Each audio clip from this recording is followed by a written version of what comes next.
Pembuatan video ini dibimbing oleh Profesor Dr. Weda Melinda Nazarudin, spesialis anak konsultan. Assalamualaikum warahmatullahi wabarakatuh. Perkenalkan, saya Dr. Muda Mutiara dari Departemen Ilmu Kesehatan Anak RSAS. Pada kesempatan kali ini, saya bersama dengan teman saya, Dr. Muda Syifa, akan menjelaskan mengenai imunisasi. Video ini berisi mengenai anamnesis imunisasi pada anak, cara melakukan imunisasi, dan edukasi ibu mengenai imunisasi. Mari kita simak cara melakukan anamnesis imunisasi. Baik Ibu, silahkan duduk. Perkenalkan, saya Dr. Mutiara, dokter yang sedang berjaga di klinik pada pagi hari ini. Ibu dengan Ibu siapa? Nama saya Rani, Dok, Rani Sofiati. Ibu Rani, ada yang bisa saya bantu? Iya, ini kan anak saya 2 bulan, Dok, dan belum diimunisasi lagi. Terakhir tuh pas 1 bulan, jadi dibawa kemari. Baik Ibu, sebelum melakukan imunisasi, saya akan menanyakan beberapa hal mengenai Ibu dan juga anak Ibu. Apakah Ibu bersedia? Iya, bersedia, Dok. Identitas yang harus dicatat adalah nama, alamat, usia dan tanggal lahir, jenis kelamin, dan imunisasi yang sudah dilakukan. Baik Ibu, nama adiknya siapa? Nama anak saya Nabila Santika, Dok. Tinggalnya di mana Bu? Saya tinggal di Bandung. Lahirnya tanggal berapa ya Bu ya? Lahirnya tuh tanggal 3 November 2020, Dok. Jadi sekarang 2 bulan. Ibu sebelumnya sudah pernah imunisasi atau belum Bu adiknya? Aduh, nggak inget, Dok. Saya pokoknya tuh kemarin ada yang disuntik, terus sama ada yang dimasukin ke mulut. Tapi lupa lagi namanya mah. Oh, kalau begitu apakah Ibu membawa buku KIA atau buku yang berwarna pink? Oh iya, bawa, Dok. Ini bukunya. Ini adalah buku KIA atau buku kesehatan ibu dan anak. Buku ini harus dibawa pada saat pasien akan melakukan imunisasi, karena ini sangat membantu jika misalnya tenaga kesehatannya tidak mengetahui vaksin apa saja yang sudah diberikan kepada pasien. Pada halaman 38 terdapat catatan mengenai vaksin apa saja yang sudah diberikan kepada pasien. Sebelum memberikan imunisasi kepada anak, kita harus menilai beberapa hal. Yang pertama adalah apakah ini waktu yang tepat untuk memberikan imunisasi? Pada pasien ini sudah diberikan vaksinasi hepatitis B, BCG, dan polio. Kedua adalah P. Berapa banyak dosis imunisasi yang sudah pasien dapatkan? Pasien ini sudah mendapatkan 1 dosis hepatitis B, 1 dosis BCG, dan 1 dosis polio. Yang ketiga adalah C. Cukupkah jarak antara imunisasi yang terakhir? Terdapat 2 jenis vaksin, yaitu vaksin hidup dan vaksin mati. Terdapat perbedaan antara jarak aman pemberian vaksin. Untuk vaksin hidup, jarak aman pemberian vaksin adalah 1 bulan. Berbeda dengan vaksin hidup, tidak ada ketentuan jarak yang aman bagi pemberian vaksin mati. Vaksin ini jarak dengan imunisasi sebelumnya terbilang cukup, yaitu 1,5 bulan lebih, sehingga aman untuk diberikan vaksinasi selanjutnya. Yang keempat adalah D. Dapatkah pasien menerima vaksin yang berbeda secara waktu yang bersamaan? Jawabannya adalah boleh, karena pada vaksin yang diberikan, yaitu hepatitis B, polio, DTP, HIV, PCP, dan rotavirus, hanya rotavirus yang merupakan vaksin hidup, sehingga pemberiannya aman untuk diberikan secara langsung. Namun harus diperhatikan untuk penyuntikan harus berbeda lokasi antara satu dan lainnya.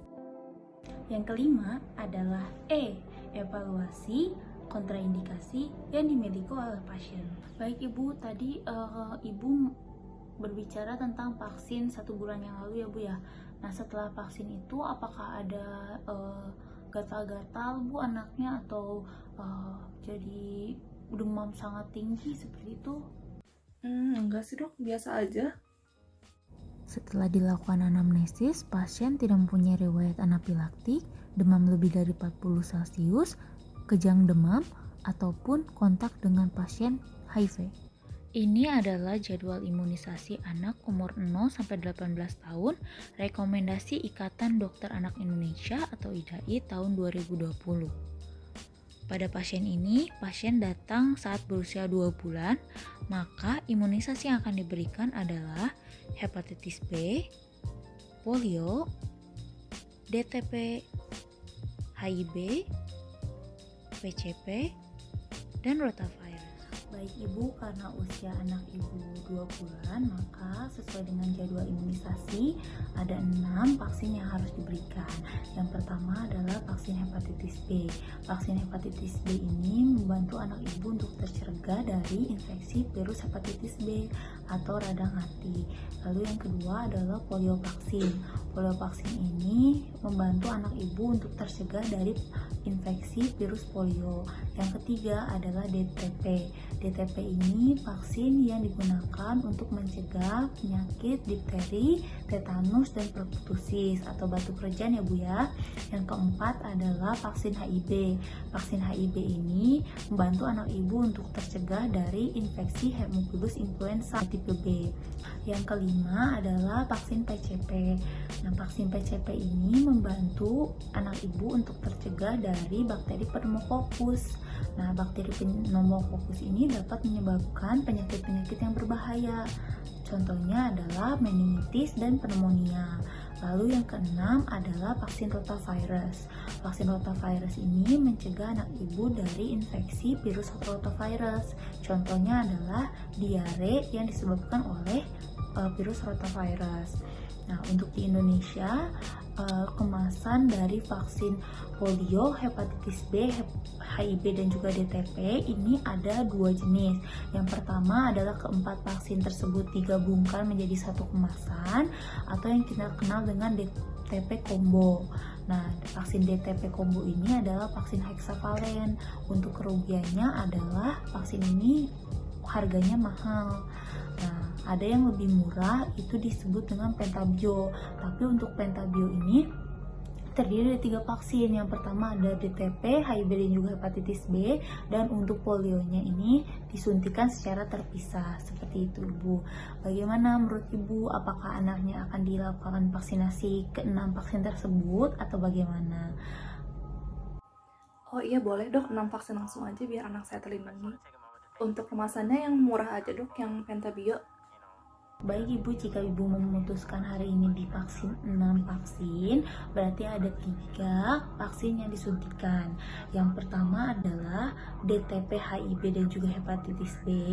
Yang kedua adalah polio vaksin yang disuntikan. Dan yang ketiga adalah vaksin pneumococcus atau PCP. Nah, untuk vaksin rotavirus ini, satu akan diteteskan sebanyak 2 tetes di mulut bayi. Nah, apakah Ibu bersedia?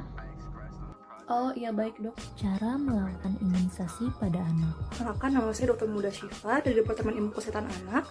Pada kali ini saya akan mensimulasikan bagaimana cara pemberian imunisasi. Berikut jenis vaksin berdasarkan cara pemberiannya. Secara intramuskular itu terdapat pentabio, difteri tetanus, difteri, PCV, IPV, influenza, hepatitis A, serta tifoid. Secara subkutan ada MMR lem campak serta varicella. Secara intrakutan ada BCG, secara oral ada OPV serta rotavirus.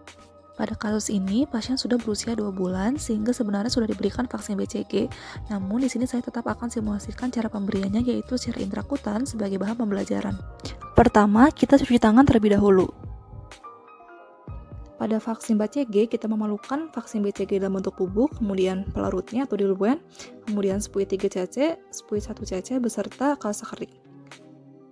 Yang harus diperhatikan terkait vaksin serta diluennya, itu harus dicek apakah labelnya masih menempel pada vial vaksin, kemudian apakah vaksinnya itu sudah diambil dengan benar, mereknya, kemudian cek tanggal kadaluarsa serta vaksin vial monitor atau VVM yang tertempel pada label. Selanjutnya kita gunakan syringe 3 cc untuk mengambil larutan yang terdapat di dalam botol diluen. Selesai mengambil diluennya, lalu kita masukkan cairannya ini ke botol vaksin BCG.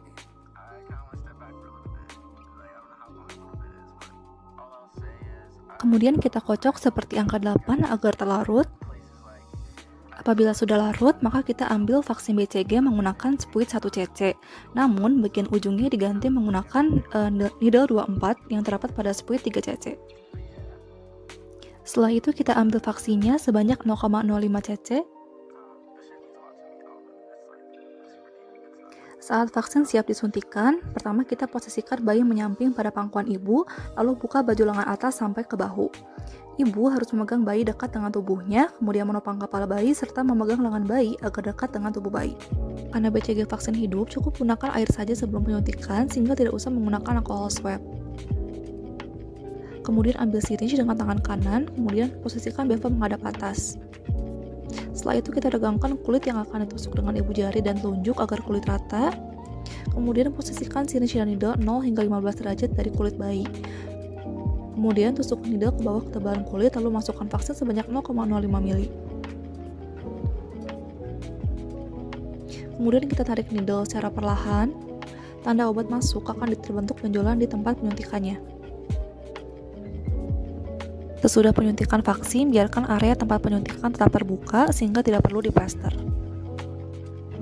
Jangan lupa untuk menempelkan badge vaksin yang terdapat pada botol vaksin setiap sehabis pemberian vaksin dan tempelkan di buku KIA. Jangan lupa untuk mencuci tangan kembali setiap sehabis tindakan. Pada kasus ini, pasien sudah berusia 2 bulan sehingga sebenarnya sudah diberikan vaksin campak pada saat lahir. Namun, di sini saya tetap akan simulasikan cara pemberiannya yaitu secara subkutan sebagai bahan pembelajaran. Selanjutnya, pemberian vaksin secara subkutan menggunakan obat campak beserta pelarut dalam bentuk ampul. Pertama, patahkan ampulnya, kemudian ambil larutan yang terdapat di dalamnya. Kemudian masukkan larutan ke dalam botol campak serbuk. Apabila sudah, ambil vaksin campak yang sudah terlarut sebanyak 0,5 ml.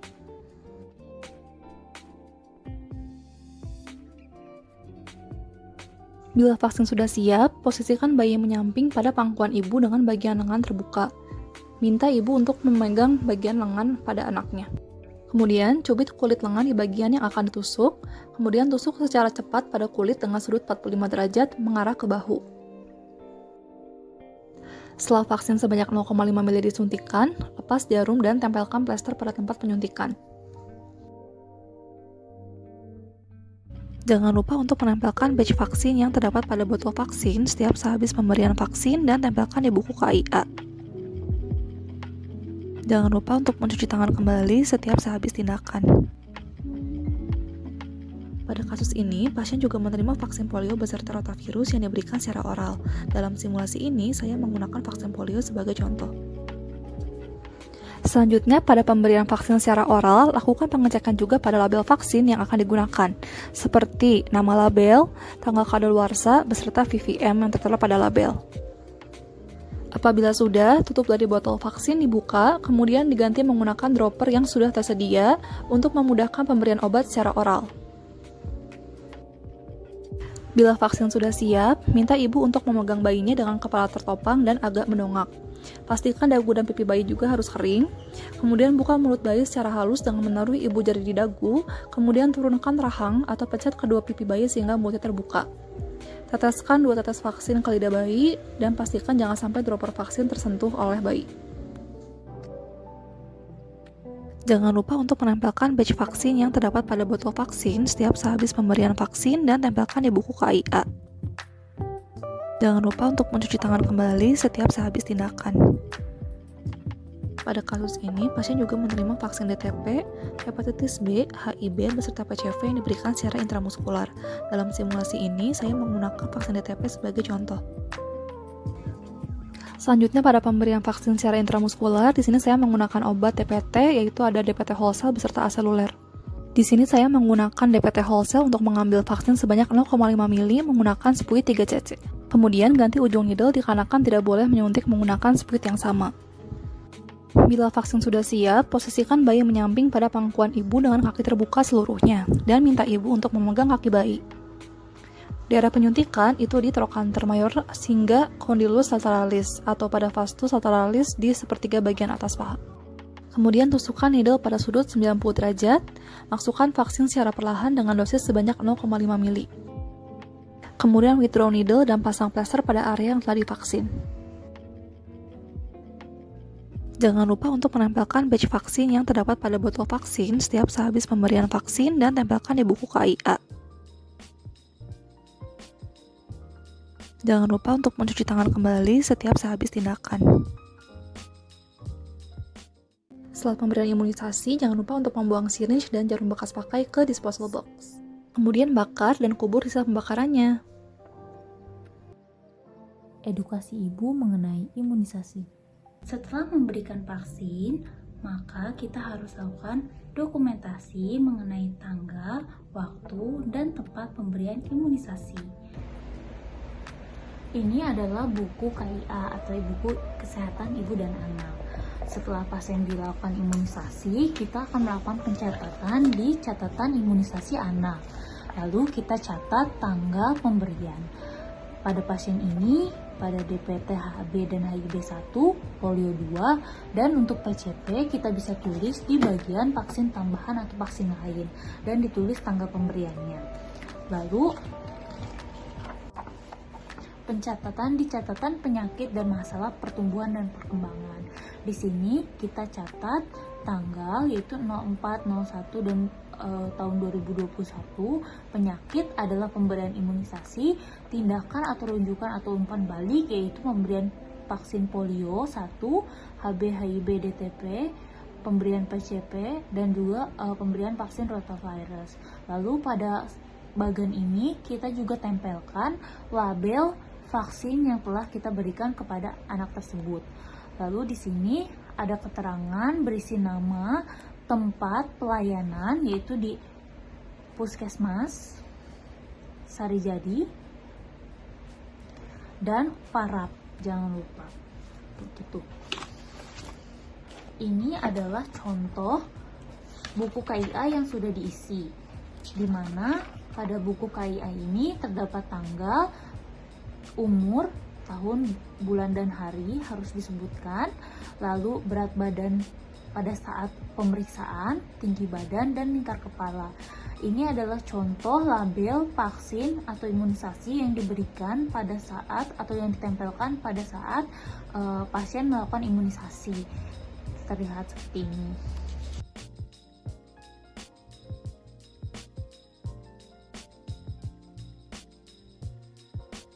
Lalu beritahu ibu kapan untuk datang imunisasi selanjutnya, termasuk waktu dan tempatnya. Pada pasien ini, ibu harus kembali pada saat bayi berusia 3 bulan untuk melakukan vaksinasi hepatitis B, polio, DTP, dan HIV. Dan yang terakhir, memberitahu ibu mengenai efek samping yang mungkin muncul dan cara mengatasinya. Baik ibu, anaknya sudah selesai imunisasi. Nanti ibu balik lagi ke sini 1 bulan kemudian ya bu ya untuk imunisasi selanjutnya. Jadi kan sekarang tanggal 4 Januari 2021 ya bu ya. Nanti berarti ibu datang ke sini 4 Februari 2021 ya bu ya untuk imunisasi selanjutnya. Nah, nanti kan di rumah ibu jangan khawatir kalau misalnya anaknya agak sedikit demam atau bekas suntikannya jadi merah, karena itu hal yang masih tergolong normal ya bu ya.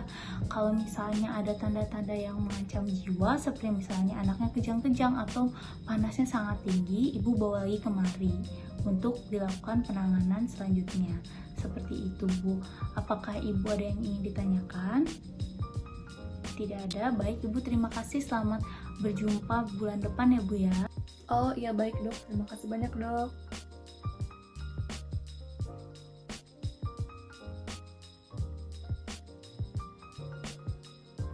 Ini adalah tabel jadwal imunisasi untuk menginformasikan imunisasi apa saja yang dibutuhkan berdasarkan usianya.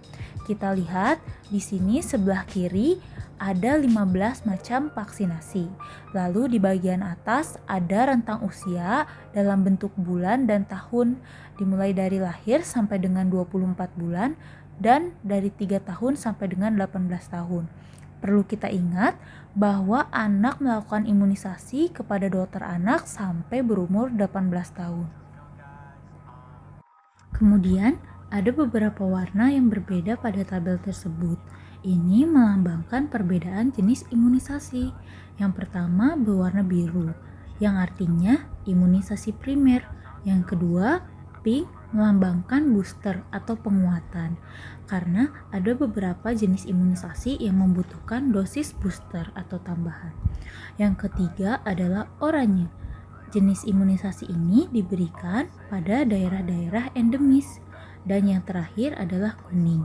Ini adalah rentang waktu untuk pemberian catch up. Ada beberapa jenis vaksin yang tidak bisa diberikan catch up, yaitu rotavirus. Vaksin rotavirus maksimal diberikan kepada anak yang umur 24 minggu atau 32 minggu, tergantung jenis vaksinnya. Sebagian besar vaksin lain dapat diberikan catch up, tapi kita harus ingat bahwa pemberian vaksin yang terbaik adalah vaksin yang tepat waktu. Vaksin hepatitis B monopalen sebaiknya diberikan kepada bayi segera setelah lahir sebelum berumur 24 jam, didahului dengan penyuntikan vitamin K minimal 30 menit sebelumnya. Bayi dengan ukuran kurang dari 2000 gram, maka pemberian imunisasi hepatitis B harus ditunda sampai bayi berumur 1 bulan atau lebih. Kecuali pada ibu dengan HBsAg positif, maka bayi harus diberikan imunisasi hepatitis B secara langsung. Selanjutnya untuk dosis kedua diberikan pada saat bayi berusia 2 bulan, dosis ketiga saat bayi berusia 3 bulan, dan dosis keempat saat bayi berusia 4 bulan. Untuk vaksin hepatitis B, dosis 2, 3, dan 4 biasanya digabung dengan DTP dan juga HIV.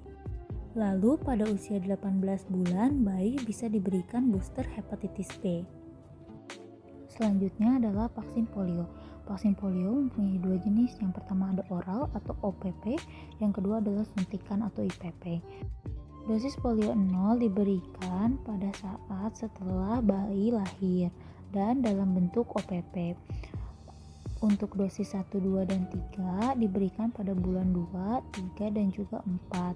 Untuk pemberiannya bisa dalam bentuk OPP atau IPP. Namun untuk rekomendasi pada jadwal IDAI 2020, untuk IPP diberikan 2 kali sebelum bayi berumur 1 tahun bersama dengan DTP. Vaksin BCG dilakukan 1 kali, sebaiknya diberikan segera setelah lahir atau sesegera mungkin sebelum bayi berumur 1 bulan. Vaksin DPT diberikan pada umur 2 bulan, 3 bulan, dan 4 bulan. Lalu booster pertama diberikan pada umur 18 bulan. Booster berikutnya diberikan pada umur 5-7 tahun atau pada program BIAS kelas 1. Umur 7 tahun atau lebih menggunakan vaksin TD atau TDAP. Booster selanjutnya pada umur 10-18 atau pada program BIAS kelas 5. Booster TD diberikan setiap 10 tahun. Di Indonesia, pemberian vaksin DTP biasanya digabungkan dengan HIV dan hepatitis B atau yang biasa kita kenal sebagai pentabio. Vaksin pneumokokus diberikan pada umur 2, 4, dan 6 bulan dengan booster pada umur 12 sampai dengan 15 bulan. Vaksin rotavirus. Terdapat 2 jenis vaksin rotavirus. Yang pertama diberikan 2 kali dengan dosis pertama mulai dari 6 minggu. Dosis kedua dengan interval minimal 4 minggu dan harus selesai sebelum umur 24 minggu. Lalu jenis kedua diberikan 3 kali dengan dosis pertama 6-12 minggu, dosis kedua dan ketiga dengan interval 4-10 minggu dan harus selesai sebelum umur 32 minggu. Vaksin influenza diberikan mulai umur 6 bulan dan diulang setiap tahun. Pada umur 6 bulan sampai 8 tahun, imunisasi pertama diberikan 2 dosis dengan interval minimal 4 minggu. Untuk lebih dari sama dengan 9 tahun, imunisasi pertama diberikan 1 dosis. Vaksin MR atau MMR pada umur 9 bulan diberikan vaksin MR. Lalu anak pada umur 18 bulan dapat diberikan MR atau MMR dan pada umur 5-7 tahun diberikan MR dalam program BIAS kelas 1 atau MMR. Vaksin Japanese Encephalitis atau JE diberikan mulai umur 9 bulan di daerah endemis atau yang akan berpergian ke daerah endemis. Untuk perlindungan jangka panjang dapat diberikan booster 1-2 tahun kemudian. Vaksin varicella diberikan mulai umur 12-18 bulan. Pada umur 1-12 tahun diberikan 2 dosis dengan interval 6 minggu sampai 3 bulan. Vaksin hepatitis A diberikan 2 dosis mulai umur 1 tahun. Dosis kedua diberikan 6 bulan sampai 12 bulan kemudian. Vaksin tifoid diberikan mulai umur 2 tahun dan diulang setiap 3 tahun. Vaksin HPV atau Human Papilloma Virus diberikan pada anak perempuan umur 9-14 tahun 2 kali dengan jarak 6-15 bulan. Umur 15 tahun atau lebih diberikan 3 kali dengan interval 6 bulan. Vaksin dengue diberikan pada anak umur 9-16 tahun dengan seropositif dengue yang dibuktikan dengan riwayat pernah dirawat dengan dengue. Sekian, terima kasih.